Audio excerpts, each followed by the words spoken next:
From Babylon to Timbuktu by Rudolph R. Windsor, Chapter 1. Ancient Black Civilization.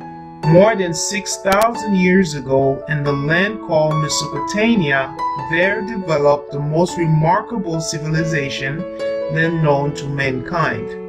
This civilization was centered between the Tigris and the Euphrates rivers.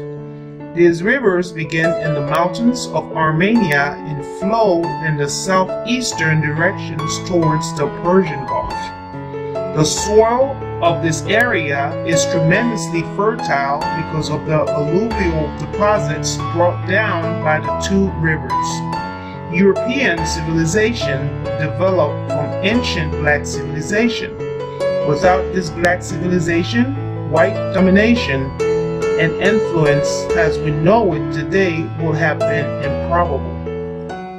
A number of different tribes were entrenched in the southern part of the Tigris-Euphrates region. This southern section was known of different times by many names, among which are Sumer, Akkad or Akkad, and Chaldee. But the name best known to us is Babylonia. This area was also the location of the Garden of Eden, and the people of this region were jet black. I shall prove conclusively that the black people have the most ancient history of all humans. The best available source of proof is the history of the Jews, known as the Bible. In Genesis chapter 2, verse 10, it is written, "And a river went out of Eden to water the garden, and from thence it was parted and became into 4 heads. There were 4 rivers which watered the garden of Eden. I shall cite the 3rd and the 4th rivers first. Then I shall proceed to the 1st and the 2nd rivers, because of it fits better into my line of reasoning." Genesis chapter 2 verse 14 reads, "And the name of the 3rd river is Hiddekel. That is it which goes towards the east of Assyria. And the 4th river is Euphrates." Commentators and scholars have identified the river Hiddekel.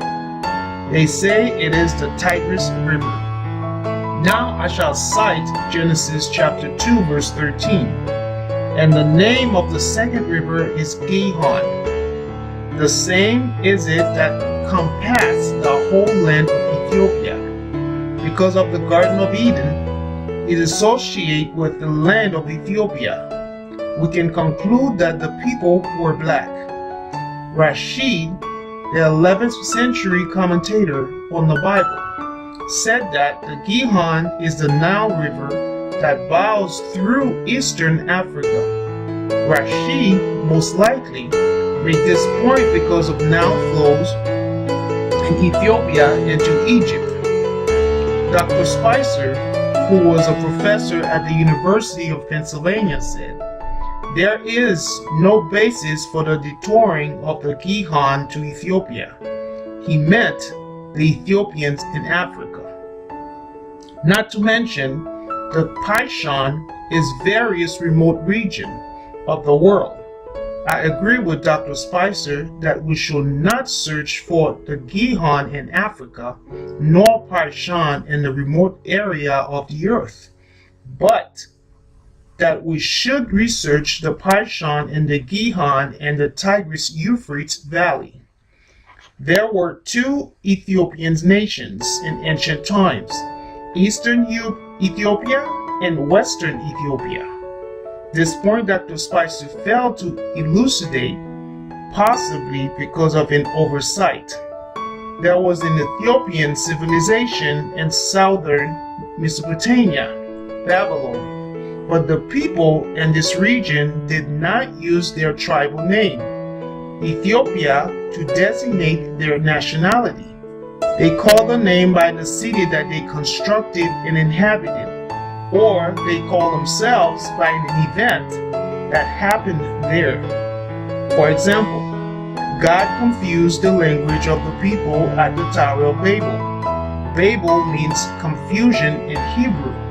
This is why the Ethiopian tribes call themselves Babylonians, referring to the name of the city that they constructed. There are many nations that are not designated by their true nationality. For example, the white Australians came from England, but those Englishmen who live in Australia do not call themselves by their ancestral name. They call themselves by the name of the country which they colonized, which is Australia. The people of Australia are presented in the United Nations by the name of the nation Australia and not under their ancestral name England. The people who resides in the lower parts of the Tigris-Euphrates Valley were Ethiopians, black in complexion. We read in Genesis chapter 10 verse 8 that Cush begot Nimrod. The word Cush means Ethiopia, and Cush was the father of the Ethiopians. For the meaning of the word Cush, see Webster's New Collegiate Dictionary.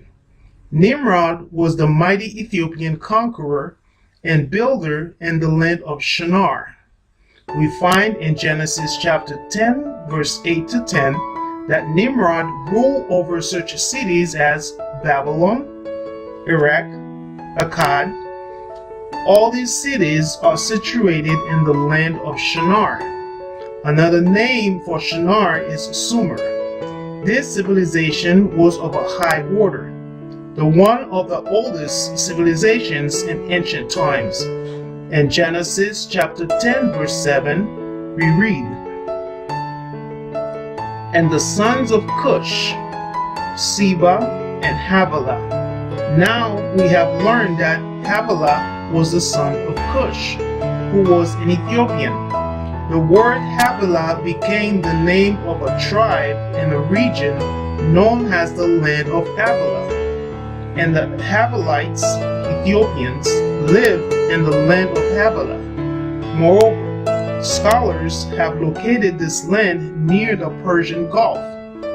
In search of the land of Havilah, we find that there was another Havilah who was one of the sons of Joktan. Read Genesis chapter 10 verse 26 to 29. But this Havilah was of the line of Shem. Read Genesis chapter 10 verse 22.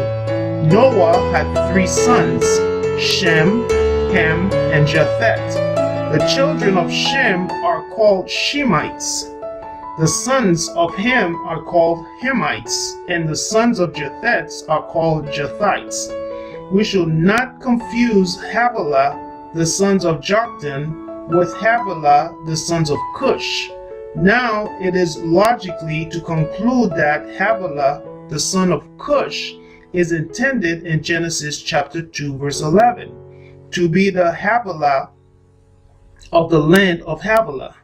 Because that Havilah was the Cushites, Ethiopian, his inhabitation will naturally be adjacent to his brother, Nimrod, who ruled Babylon. Abraham was one of the fathers of the 12 tribes of Israel, and Abraham's father, Terach, came from the land of Ur, of the Chaldees. Genesis chapter 11, verse 26 to 28. The land of Ur of the Chaldees was located at the southern part of the Euphrates. The Chaldeans were one of many Cushites tribes. Cush means black, according to the Bible dictionary. This dictionary defines further Cush, the name of the son of Ham, apparently the elders, and of the territory or territories occupied by the descendants. The Cushites appeared to have spread along tracts extending from the higher Nile to the Euphrates and the Tigris River. History affords many connections between Babylon, Arabia, and Ethiopia. There is more than adequate evidence that the ancient nations of Babylon, Akkadian, Sumer, and Chaldee were inhabited by Cushite tribes, Ethiopians, on all sides of the Tigris and Euphrates rivers. The Pishon and the Gihon rivers mentioned in Genesis chapter 2 verse 11 to 13 went and turned through the land of Havilah, somewhere near the Persian Gulf. Although it is difficult to identify these two rivers exactly, most likely the center of the Garden of Eden was in the lower parts of the Tigris-Euphrates Valley. This was the most fertile region in the Middle East, which, with its many canals and lakes, no wonder it was called the Garden of Eden. It was so well watered that the vegetation looked better than the English park. The Tigris and Euphrates rivers joined before they reached the Persian Gulf. Then they separate again, making 4 rivers of the channels of these 2 rivers. This is one of the theories of the top-rated authorities. The modern name of the rivers that flows into the Tigris and Euphrates are the Great Zab, south of Nineveh, the Little Zab, south of the Great Zab. The Diyala River flows into the Tigris in Baghdad, Iraq. Sumer and Kish. Before the dispersal of mankind at the Tower of Babel, this region was not called Babylon. It was only after the confusion of the language and the dispersal of the people that the name Babel was given to the tower. This conclusion is reached by way of logic.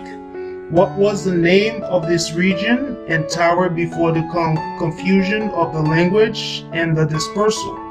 Webster Dictionary, Gazetteer section, says Sumer is the southern division of ancient Babylon. Moreover, this same dictionary says on page 849, Sumerian, the pre-Semitic population of the lower Euphrates Valley. This pre-Semitic population means that the black Sumerians were there first. This point is in harmony with the original position that the people in the lower Mesopotamia were Eastern Ethiopians. The Sumerians or Ethiopians and their kindred appear to have settled along tracks from Mesopotamia to India.